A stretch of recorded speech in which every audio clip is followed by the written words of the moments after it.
Hello students, last video में अपन ने discuss किया था कि जो पीएचपी के बेसिक सिंटैक्स रूल्स क्या होते हैं, फंडामेंटल्स क्या होते हैं, इन पे प्रकाश डाला था, इनके बारे में डिस्कशन किया था।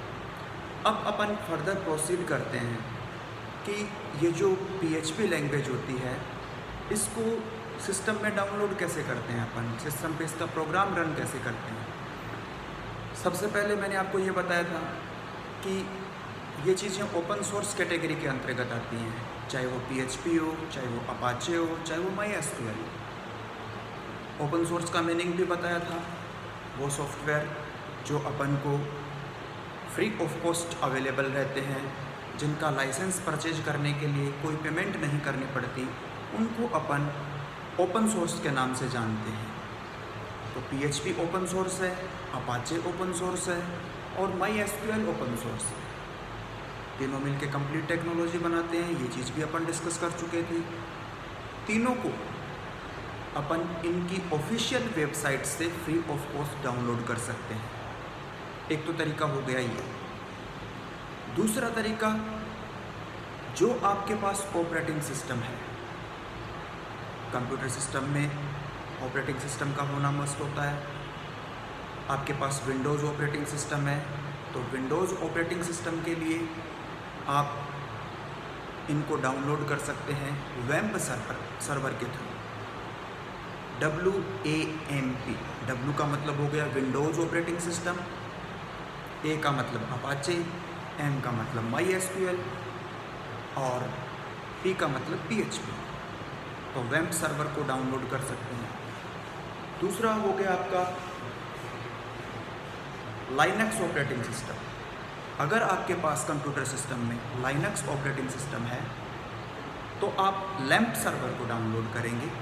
लैम्प, LAMP, L का मतलब लाइनक्स ऑपरेटिंग सिस्टम, A का मतलब अपाचे, M का मतलब MySQL और P का मतलब PHP। अगर आपके पास सोलेरिस ऑपरेटिंग सिस्टम है तो आप सैम्प सर्वर डाउनलोड करेंगे।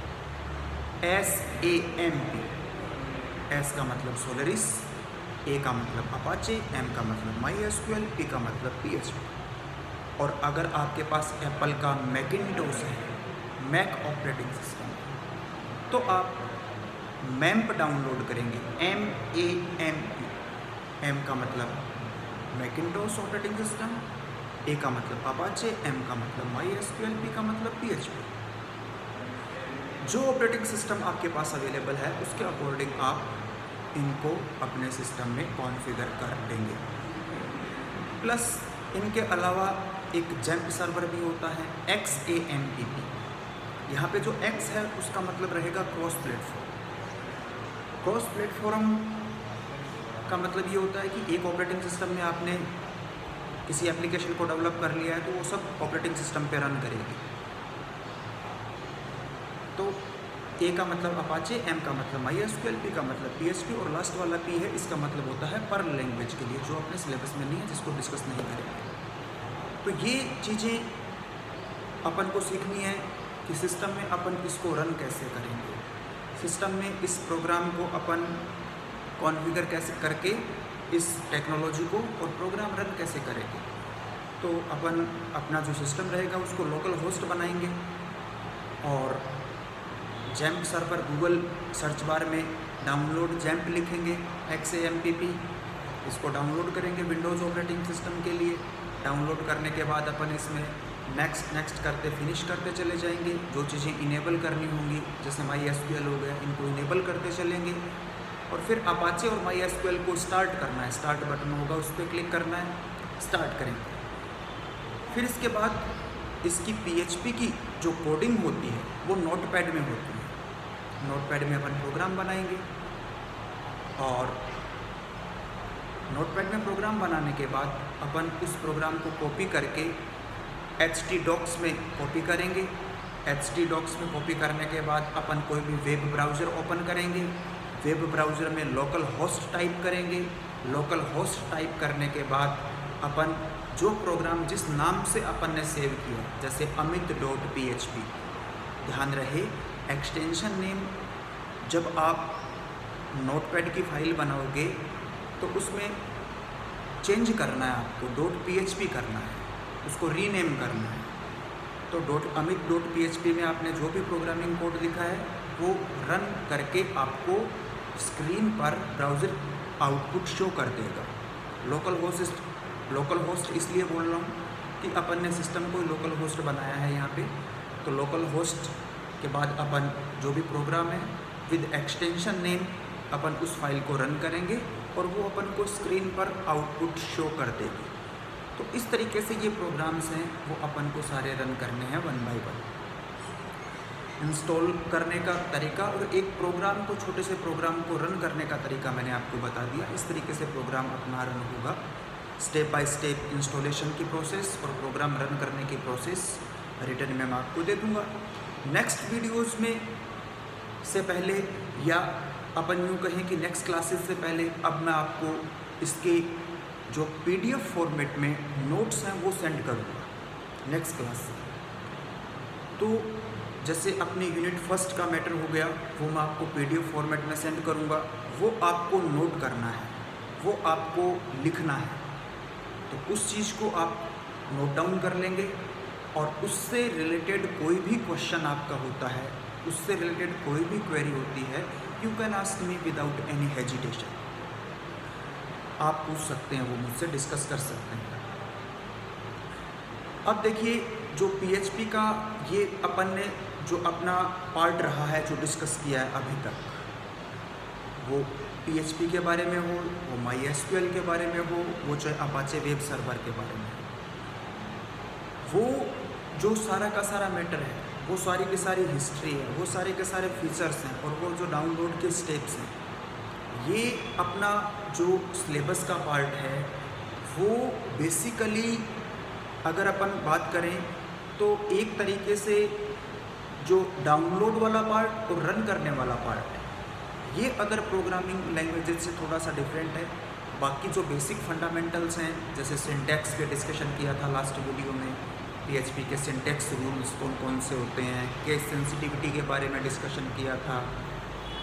तो ये जो अलग अलग प्रोग्रामिंग लैंग्वेज होती हैं उनके लिए अलग अलग रूल्स हैं, वो अपन को फॉलो करने होते हैं। बेसिक फंडामेंटल्स लगभग सेम हैं ही और कुछ यूनिक फीचर्स भी हैं इसमें PHP में।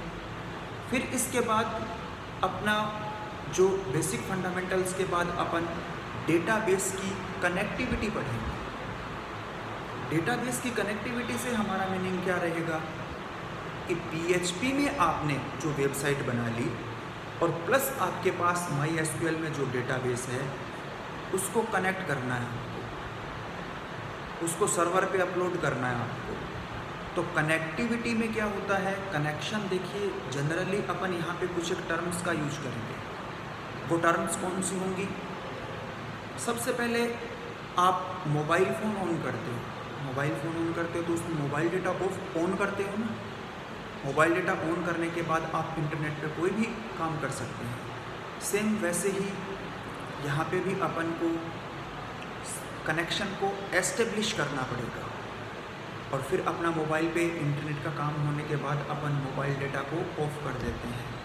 और वैसे ही अपन को यहाँ पे क्या करना पड़ेगा, अपना काम करने के बाद कनेक्शन को क्लोज करना पड़ेगा। तो कनेक्ट करने के लिए MySQL कनेक्ट फंक्शन होता है और क्लोज करने के लिए क्लोज फंक्शन होता है। सिंपल सा तरीका है, कनेक्ट करने के लिए कनेक्ट फंक्शन, क्लोज करने के लिए क्लोज फंक्शन। अगर अपन ने जैसे ही कनेक्ट फंक्शन के थ्रू कनेक्ट किया, कनेक्शन एस्टेब्लिश हो जाता है तो आता है कनेक्टेड सक्सेसफुली, कनेक्शन सक्सेसफुल हो गया है। मान लीजिए कनेक्शन सक्सेसफुल नहीं हुआ तो अपन को एरर मैसेज शो करेगा, लिखाएगा कुडंट कनेक्ट सक्सेसफुली। फिर अपन को एरर फंक्शन के थ्रू उस एरर का पता लगाना है कि कहाँ पे प्रॉब्लम हुई है, कनेक्शन सक्सेसफुली क्यों नहीं हुआ। पता लगाने के बाद अपन कनेक्ट फंक्शन के द्वारा दोबारा से कनेक्ट करने की कोशिश करेंगे। अगर कनेक्शन हो जाता है तो मैसेज शो करेगा कनेक्टेड सक्सेसफुली। कनेक्टेड सक्सेसफुली होने के बाद अपन को जो प्रोग्राम, जो क्वेरीज MySQL में करनी है कंप्लीट, जो टास्क कंप्लीट करना है उस टास्क को कंप्लीट करेंगे और फिर सबसे लास्ट में क्लोज फंक्शन के थ्रू उसको अपन क्लोज कर देंगे। तो ये कनेक्टिविटी का कंसेप्ट है जिसमें अपन सबसे पहले जो वही PHP स्क्रिप्ट है, PHP स्क्रिप्ट में काम करना है, PHP फाइल्स के साथ काम करना है। PHP स्क्रिप्ट में अगर अपन HTML टैग्स कंबाइन कर देते हैं तो वो PHP फाइल बन जाती है। PHP फाइल को कनेक्टिविटी के थ्रू अपन को डाउनलोड अपलोड करना है, उस पर काम करना है। जैसा कि मैंने आपको बताया, कनेक्शन सक्सेसफुली भी हो सकता है। अगर सक्सेसफुली हो जाए तो अपन अपना टास्क करेंगे, टास्क कंप्लीट होने के बाद क्लोज कर देंगे। अगर कनेक्शन सक्सेसफुली एस्टेब्लिश नहीं हुए तो उस कंडीशन में अपन को क्या करना है, एरर फंक्शन के थ्रू उस एरर को फाइंड आउट करेंगे, फिर उस एरर को रिमूव करेंगे और फिर क्लोज फंक्शन के थ्रू अपन उस कनेक्शन को क्लोज कर देंगे। तो विभिन्न प्रकार की क्वेरीज होती हैं जो अपन इसमें पढ़ेंगे। जैसे आपको टेबल क्रिएट करनी है तो क्रिएट टेबल क्वेरी हो जाएगी। आपको टेबल में डेटा इंसर्ट करना है, नए रिकॉर्ड्स ऐड करने हैं तो आपकी इंसर्ट इनटू क्वेरी हो जाएगी। अगर आपको डेटा डिलीट करना है तो आपकी डिलीट क्वेरी हो जाएगी। डिलीट क्वेरी से ध्यान रखिए, डेटा 1 by 1 सेलेक्ट करके डिलीट करते हैं। और एक ड्रॉप क्वेरी होती है। ड्रॉप क्वेरी में क्या होता है, डिलीट ऑपरेशन ही होता है लेकिन उसमें पूरी टेबल एम्प्टी हो जाती है। पूरी टेबल एक साथ एम्प्टी कर सकते हैं अपन। मान लीजिए अपने पास थाउजेंड्स ऑफ रिकॉर्ड्स हैं, अगर उसको डिलीट क्वेरी के थ्रू अपन 1 by 1 डिलीट करेंगे, it will take more time and that would be wastage of time. अपन ड्रॉप क्वेरी का यूज करेंगे। ड्रॉप क्वेरी सारी टेबल को एक साथ एम्प्टी कर देती है, सारे रिकॉर्ड्स एक साथ डिलीट कर देती है। इसके अलावा एक क्वेरी और होती है ट्रंकेट क्वेरी। ट्रंकेट क्वेरी का मीनिंग क्या होता है? ट्रंकेट, देखिए अगर अपन को मान लीजिए टेबल का स्ट्रक्चर वापस चाहिए, रिकॉर्ड्स पूरे डिलीट करने हैं, तो ट्रंकेट क्वेरी क्या करेगी, पूरी टेबल को तो डिलीट करेगी लेकिन उसका स्ट्रक्चर वापस कॉपी कर देगी। तो ये डिलीट, ड्रॉप और ट्रंकेट तीनों ही क्वेरीज डिलीट करने का काम करती हैं लेकिन तीनों अलग अलग होती हैं। इसके अलावा ऑल्टर होती है क्वेरी। ऑल्टर क्वेरी दो तरीके से यूज करते हैं। टेबल के स्ट्रक्चर में अपन को कोई कॉलम ऐड करना है तो अपन ऑल्टर के साथ ऐड कीवर्ड का यूज करेंगे। और अगर अपन को टेबल के स्ट्रक्चर से कोई कॉलम डिलीट करना है तो ऑल्टर के साथ ड्रॉप कीवर्ड का यूज करेंगे। तो ये विभिन्न प्रकार की क्वेरीज हैं, विभिन्न प्रकार के ऑपरेशंस हैं जो अपन कनेक्ट करने के बाद, कनेक्शन एस्टेब्लिश करने के बाद कर सकते हैं और अपना काम कंप्लीट होने के बाद अपन उसको क्लोज कर सकते हैं। तो कनेक्शन को क्लोज कर देंगे। तो ये डेटाबेस की कनेक्टिविटी हो गई जो अपन आगे की यूनिट्स में इस पर और डिटेल में चर्चा करेंगे। तो ये डेटाबेस का कनेक्शन है, कनेक्टिविटी है।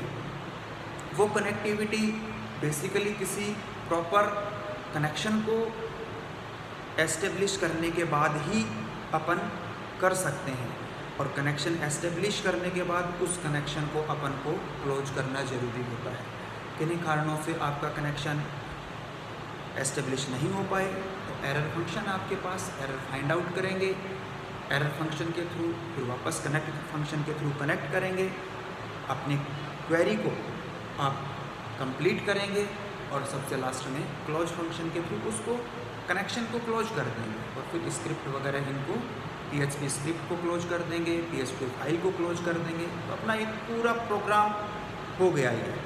तो इस तरीके से अपन ये जो डेटाबेस कनेक्टिविटी है जो मैंने आपको एक एग्जाम्पल के थ्रू बताई है, उस चीज़ को अपन इम्प्लीमेंट करते हैं डेटाबेस कनेक्टिविटी को इस तरीके से। तो ये जो अपना कंसेप्ट रहेगा इसको अपन सभी प्रोग्राम्स में सेम कंसेप्ट रहेगा, एक प्रोग्राम के थ्रू मैंने आपको बताया है ये। जैसे अभी मैंने 7-8 कमांड्स हैं उन पे डिस्कशन किया था। अब आपको मान लीजिए टेबल क्रिएट करनी है, तो आप कनेक्शन एस्टैब्लिश कर लोगे। कनेक्शन एस्टैब्लिश नहीं होता है तो इसको अपन कनेक्शन डाई होना बोलते हैं। आपको सिस्टम शो करेगा डाई, कुडंट कनेक्ट सक्सेसफुली। अगर कनेक्शन नहीं हो पाता है किन्हीं कारणों से तो उसके लिए अपन डाई टर्म का यूज करते हैं। Die, connection couldn't establish successfully. Connection die होने के बाद एरर फंक्शन के थ्रू एरर का पता लगाएंगे और वापस से रिकनेक्ट करेंगे। फिर कनेक्शन क्रिएट होने के बाद अपन क्रिएट टेबल क्वेरी का यूज करेंगे, तो उससे अपनी टेबल क्रिएट हो जाएगी। टेबल क्रिएट होने के बाद वही कनेक्शन को एस्टेब्लिश करने तक का काम और लास्ट में क्लोज करने का काम, ये हर प्रोग्राम में सेम रहेगा बिल्कुल। तो अपन इसके बाद टेबल क्रिएट करने के बाद टेबल में रिकॉर्ड्स डालने होते हैं अपन को। अपन इंसर्ट इनटू कमांड के थ्रू, इंसर्ट इनटू क्वेरी के थ्रू जो अपन ने टेबल क्रिएट की है, जिस नाम से टेबल क्रिएट की है, उसमें अपन रिपोर्ट्स डालेंगे अलग अलग स्टूडेंट्स की, अलग अलग एम्प्लॉयज़ की। अगर कॉलेज के लिए अपन ने टेबल क्रिएट की है तो कॉलेज में एम्प्लॉय नाम से टेबल क्रिएट की है तो एम्प्लॉयज़ की रिपोर्ट्स ऐड करेंगे उनमें। और कॉलेज के लिए अगर अपन ने स्टूडेंट्स के लिए टेबल क्रिएट की है तो अलग अलग क्लासेस में, अलग अलग क्लासेस के लिए अलग अलग टेबल्स होंगी, अलग अलग स्टूडेंट्स की रिपोर्ट्स हैं, उसमें स्टूडेंट्स की डिटेल्स है, वो अपन ऐड करते हुए आगे बढ़ेंगे। फिर मान लीजिए अपन को टेबल में कोई भी रिकॉर्ड को अपडेट करना है। अपडेट करने का मतलब फॉर एग्जांपल किसी क्लास की फ़ीस मान लेते हैं 10,000 रुपये, 10,000 रुपीज़। स्टूडेंट ने एक बार 5,000 जमा करवाए हैं, नेक्स्ट टाइम वो 5,000 और लेके आएगा तो अपन को उस वैल्यू को अपडेट करना पड़ेगा। उस 5,000 की जगह 10,000 करना पड़ेगा कि फ़ीस पूरी आ गई है। तो अपन अपडेट क्वेरी का यूज करेंगे, जो पुराने वाली वैल्यूज़ हैं उनको रिप्लेस करने के लिए, अपडेट करने के लिए। टेबल के स्ट्रक्चर में कोई चेंज करना है, मान लीजिए स्टूडेंट की परसेंटेज फाइंड आउट करनी है सभी स्टूडेंट्स की, तो अपन क्या करेंगे, ऑल्टर ऐड, जो न्यू कॉलम है उसका डेटा टाइप भी डिफाइन करेंगे। उससे टेबल में नया कॉलम ऐड हो जाएगा, उस कॉलम का अपन नेम भी दे देंगे, डेटा टाइप भी दे देंगे। डिलीट करना है तो सिंपली ऐड के साथ ड्रॉप कीवर्ड का यूज करेंगे और कॉलम से आप टेबल से आपका कॉलम है वो डिलीट हो जाएगा। फिर इसके अलावा टेबल में जो कोई भी ऑपरेशन परफॉर्म करना है, विभिन्न प्रकार की क्वेरीज पे अपन ने डिस्कशन किया है। यही अपने प्रोग्राम्स हैं, इन्हीं प्रोग्राम्स को लिखेंगे अपन, इन्हीं प्रोग्राम्स को समझेंगे अपन। तो ये सारी चीज़ें हैं। इसमें अगर आपने एक चीज़ नोटिस की हो, स्टार्टिंग से लेके जब तक कनेक्शन आपका सक्सेसफुल नहीं हो जाता है वहाँ तक, फिर अपन PHP स्क्रिप्ट स्टार्ट करते हैं। PHP स्क्रिप्ट में अपन अपनी क्वेरी लिखते हैं, जो भी क्वेरी होती है, जो भी काम अपन को करना होता है, जो भी टास्क कंप्लीट करना होता है, PHP स्क्रिप्ट क्लोज कर देते हैं, कनेक्शन क्लोज कर देते हैं। तो कनेक्शन करना और कनेक्शन को क्लोज करना वही मोबाइल वाली बात हो गई। कोई भी काम आपको करना हो इंटरनेट पे, आपको मोबाइल डेटा ऑन करके कनेक्शन ऑन करना ही पड़ेगा। फिर आपका काम करने के बाद आप मोबाइल डेटा ऑफ कर देंगे। तो सेम काम अपन को यहाँ पे करना है, कनेक्शन एस्टेब्लिश करना ही करना होगा। कनेक्शन एस्टेब्लिश करने के बाद ही अपन क्वेरी को रन कर पाएंगे और क्वेरी रन करने के बाद अपन कनेक्शन को क्लोज कर देंगे। विभिन्न प्रकार की क्वेरीज हो सकती हैं, इन क्वेरीज को अपन ने डिस्कस किया अभी आज की क्लास में। अब इन क्वेरीज पे जितने भी पॉसिबल प्रोग्राम्स होते हैं उन प्रोग्राम्स को one by one upon detail में डिस्कस करेंगे।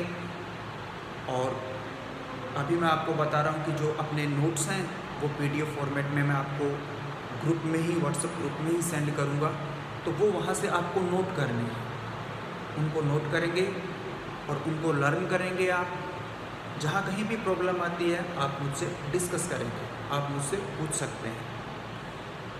तो ये जो अपना मैंने अभी बताया कि इसको अपन डाउनलोड करते हैं, MySQL के साथ कनेक्टिविटी होती है। तो ये कनेक्टिविटी किस प्रकार से करते हैं, PHP की MySQL के साथ वेब सर्वर को यूज करते हुए। तो ये अपना कंसेप्ट था जो अपन ने आज के वीडियो में डिस्कस किया। आज के लिए सफिशिएंट है। नेक्स्ट टॉपिक अपन नेक्स्ट वीडियो में डिस्कस करेंगे। Thank you very much.